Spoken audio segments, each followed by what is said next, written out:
Pour notre deuxième journée à Chaparéan, en juillet 2025, nous avons décidé d'explorer les alentours du lac du Bourget. Une belle boucle de 140 km en perspective.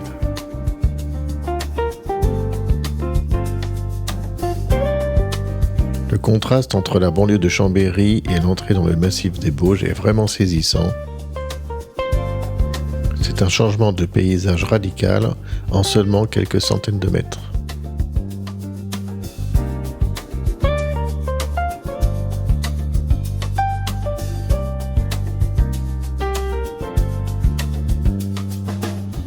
Nous avons quitté la banlieue est de Chambéry pour traverser Saint-Jean-d'Arvey, porte d'entrée du massif des Bauges. Cette route assez sinueuse s'avère également très pentue. Cet aperçu du massif des Bauges nous donne vraiment envie de le parcourir davantage, ce que nous ferons lors d'une prochaine sortie.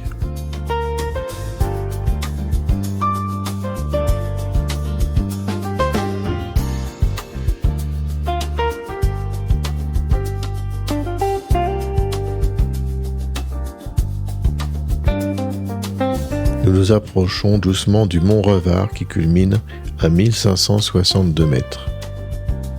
Une légère fraîcheur se fait ressentir malgré le mois de juillet.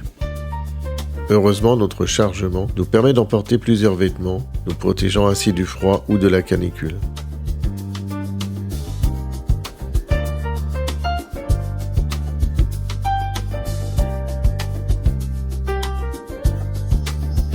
Cette route qui parcourt la crête nous émerveille par tous les sens. La vue, évidemment, mais également l'odorat avec l'odeur des sapins.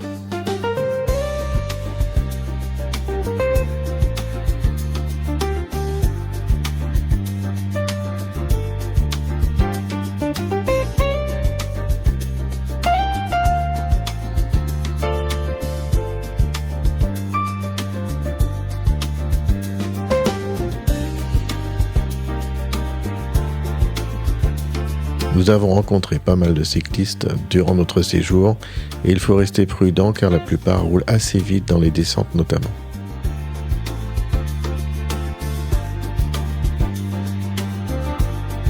C'est ici que nous bifurquons vers le belvédère du Revard.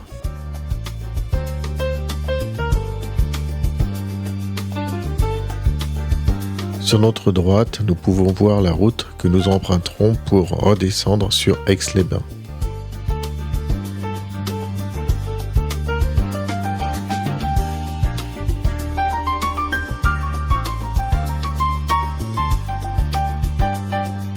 Nous enchaînons les derniers virages avant de traverser la station de ski du Revard.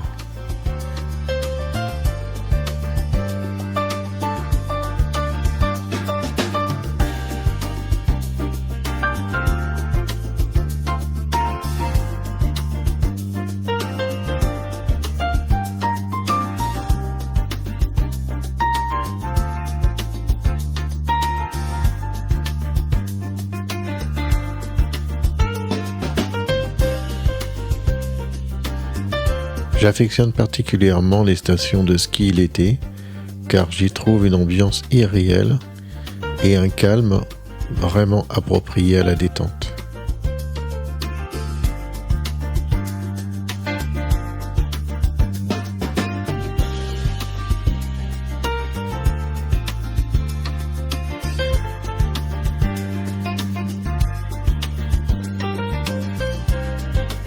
Ce bâtiment sur la gauche m'a vraiment fait penser à l'hôtel dans Shining. Il ne manque plus que la neige et on s'y croirait.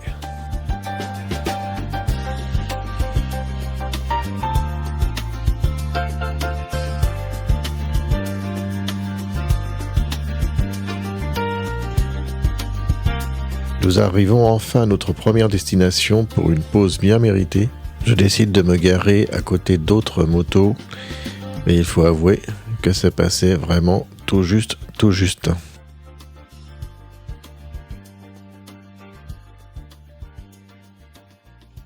Le belvédère va nous réserver une magnifique surprise avec son ponton suspendu.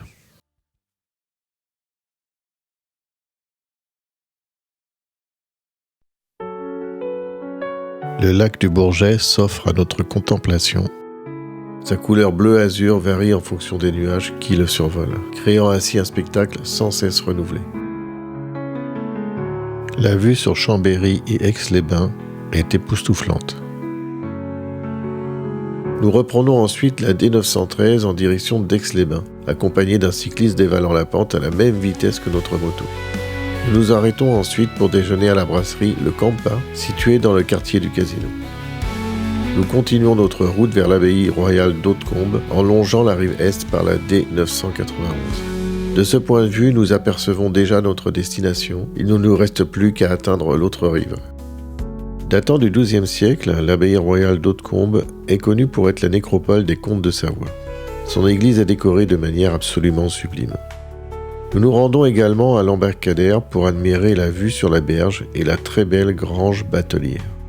Lieu très touristique, l'abbaye accueille entre 150 000 et 300 000 visiteurs par an. Un court arrêt au belvédère Dontexte s'impose, surtout que je le considère comme offrant une des plus belles vues sur le lac. Nous reprenons ensuite la route pour rejoindre Chambéry en empruntant la sublime départementale 914.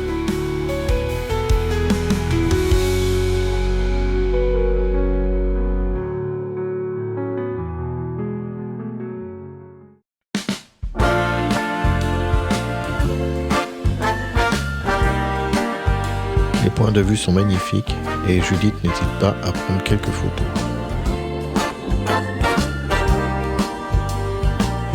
Nous rentrons en parcourant les vignobles savoyards qui produisent l'Âpremont, un vin blanc sec, le plus connu des vins savoyards.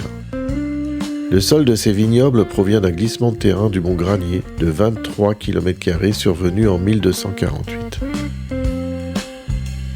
Si cette balade vous a plu, n'oubliez pas de laisser un petit pouce bleu et de vous abonner. Merci de nous avoir suivis et à très vite pour de nouvelles aventures.